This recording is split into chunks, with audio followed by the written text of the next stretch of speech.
The views, takes and opinions expressed on this show are of the host's own and do not represent the views, takes and opinions of the Main Event Mark, PWPH Wrestling Network and its affiliates. Material and sources mentioned in this episode is for general and commentary purposes only. This episode might include strong language and may not be suitable for children. Listener discretion is advised. Stay safe and stay wrestle everyone. Welcome to the Main Event Mark. Okay, Chuck.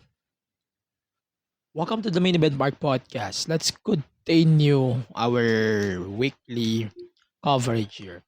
So, I know everyone will call me biased after this match, and I hope you will understand why. Okay, so everyone is really excited on Wrestle Dream and Grand Slam next week. So obviously we are leaning into that, right? Okay. So let's talk about things that happened on wrestling this week on AEW. So AEW, it's kind of funny to me pa din yung coin segment ni Jericho tsaka ni Orange Cassidy. Yeah, medyo mababaw siya, pero that was a mess for sure. But I really like it.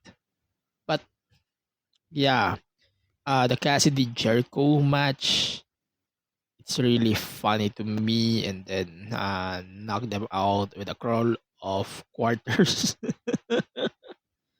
Yeah, it really grows on me, but it's kind of disappointing why we are getting this interferences every time. And then um the tag match, the Hook Inc. incomplete. Yeah, fuck that. Then we have Queen Animnata and Yuka Sakazaki versus Mariah May and ano ba? Serena Deeb. Medyo incomplete siya to me. Then BCC made their promo on Wheeler Yuta. Medyo hindi pa siya medyo obvious, no? And they're trying to criticize their shits. But yeah.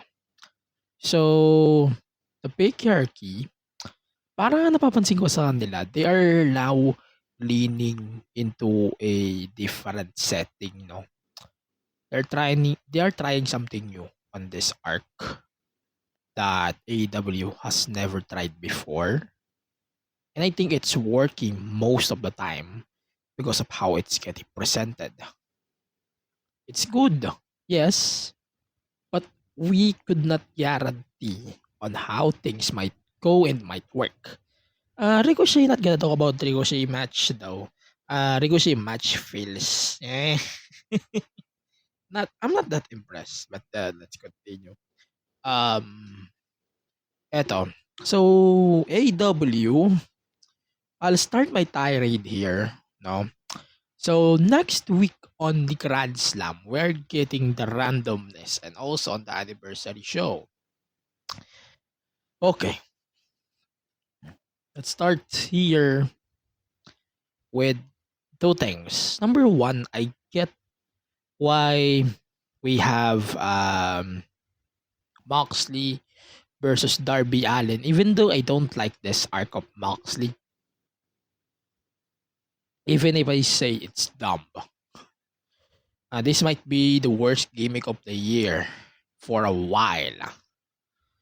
Ni Moxley. This is worse than his 2018-2019 gimmick in WWE. This is worse than that. Yes, there are reference. AEW fans might not get it. But I don't like it. Medyo hindi siya kaya ng palit ko. At sobrang nakakabwisit sa palit ko. Okay. So, let's be honest here. I don't think Darby is winning. I don't think Bryan Danielson versus Nigel McGuinness will take place on Grand Slam. I don't think it will take place. Ito may theory ako. If Moxley versus Danielson takes place, I would love to see Christian Cage winning the title after that. That will be clusterfuck as hell. That will be hilarious as hell. But in my personal perspective, I want to see Moxley beating Bryan. It makes sense din naman in a different perspective. Pero, immediately, there should be a cash in by Christian Cage. And that should be it. Finish the story. That will be great for me, no? Like what I said on the previous episode, I don't really like the idea then of Osprey versus Ricochet on the anniversary show. And it's clearly a lazy booking because of how they're trying to stack up the episode together with the WWE week, no? Kasi merong USA episode, meron din nung Bad Blood, the transfer of NXT from USA to CW. Now, they're stocking the cards with this. And why we're getting this match? It's very questionable for me to see this match at all. I don't feel the hype. I don't feel the excitement. I don't feel everyone is excited on this. There should be a story about this. I'm okay with this, but I don't get it. Why this felt rushed? I don't know what's the point of this match. I don't know what's going on in this match. There's not a rematch clearly, you son of bitches. So, don't teach me to Google mo gago those matches that they did before. That's part of the lazy booking AEW has, and it will always be a lazy booking as fuck on their part. It's stupid. Tangina. Ang pangit na nga nung card so far on Grand Slam, which is we are going to run down later. Pero tangina ang ang pangit talaga. I'm not impressed on how this Grand Slam is getting built. And I don't like how this Nigel McGuinness thing, props to Nigel, okay, he's building the feud for sure. Pero, you're building the feud on your own. This brings me to the Miz versus Cena in 209 levels. And it's actually bad. I mean, Bryan Danielson get fucked up by Jon Moxley. And Darby is kind of forced to put his title shot on the line over Moxley. Then now, we have this clusterfuck of a match. Then Ricochet is not impressive so far on his run. I mean, the cliche that he did, okay. Then, ayun. Nothing special. Then we have this main event, the Elite versus the Combustible Elements, nila Will Ospreay, Takeshita, tsaka hindi ko malaman, si Fletcher. Hindi ako gana impressed dito. Sorry guys, I have to say this. Then, it's just dumb. It's just dumb that we really have to see the Ricochet Ospreay match is getting forced. Yeah, it's getting forced. It was forced. So, I'm not gonna burst on this match. I know you guys are disappointed too. But I'll give it a chance. But I'm not gonna let it slide. I know it's a mistake by AEW. But it feels disappointing on how they're going to book that. It's just bad. AEW, this show, I don't know why we're getting a lot of technical difficulties lately. It's just weird. But, yeah. But this just bad. It's just bad at all. Then we have the Deonna and Taya Valkyrie thing. This feels bad too. It really shows how bad the AEW production or AEW team right now is. This AEW series that they're booking right now. Minsan naki-question ko na rin talaga yung booking na to ng AEW as a whole. And I don't know why on earth we still have to deal with that. Yung Ricochet, ito, yung buong card ng Grand Slam. Let's run down the card for Grand Slam real quick, no? Grand Slam ng AEW.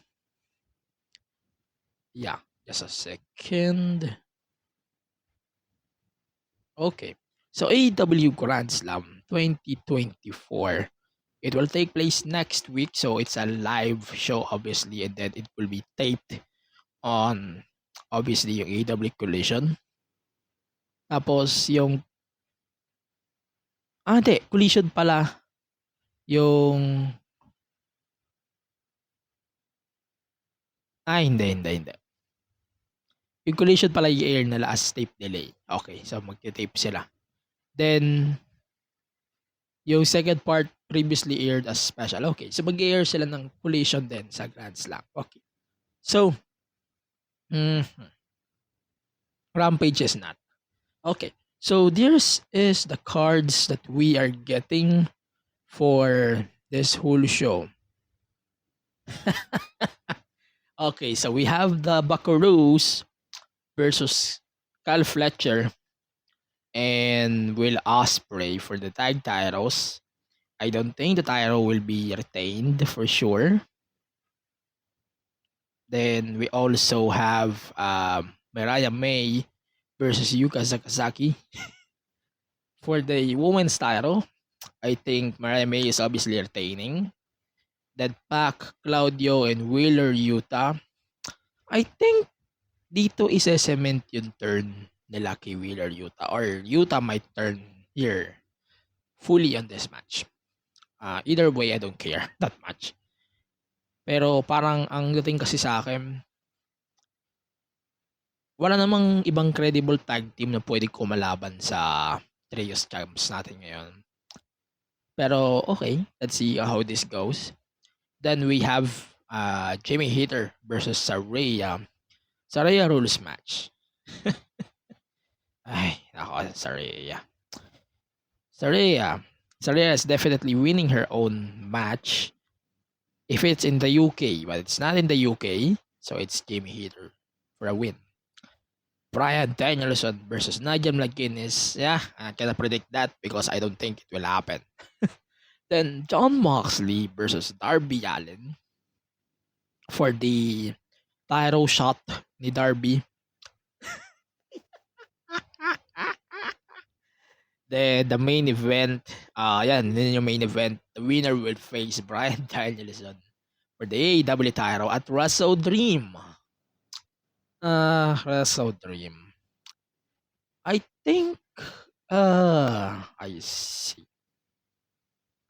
Sorry I have to say this. I think ang mananalo dito sa match na to, it's going to be a three. It's either might be go for a three-way or Moxley definitely beats Darby here.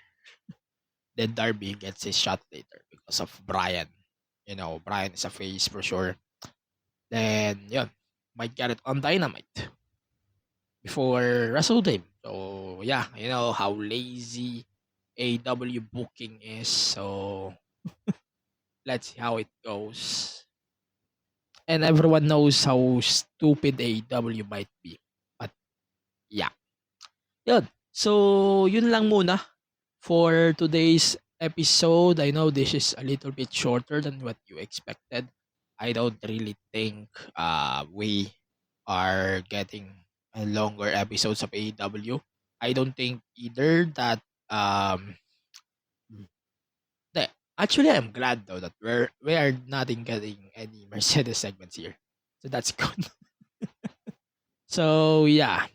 Hindi ko man napag-uusapan yung sa talks nila about the new deal unless it's official. So let's not talk about that. We'll talk about that once it's official. So again, you can follow and support the show on all of the social media platforms at Main Event Mark PW. You can follow and support Pro Wrestling Philippines Club on Facebook, facebook.com/Pro Wrestling PH Club, Twitter, and Patreon at PWPH Select, tsaka yung PWPH sa Instagram. May bago tayong Instagram, so that's at P Wrestling PH Club. That's it for us. You can see us on all of our social media platforms. Also, my personal at AG Pinera. We'll see you guys next week for yet another episode of the show. Bye for now and see you on the next one.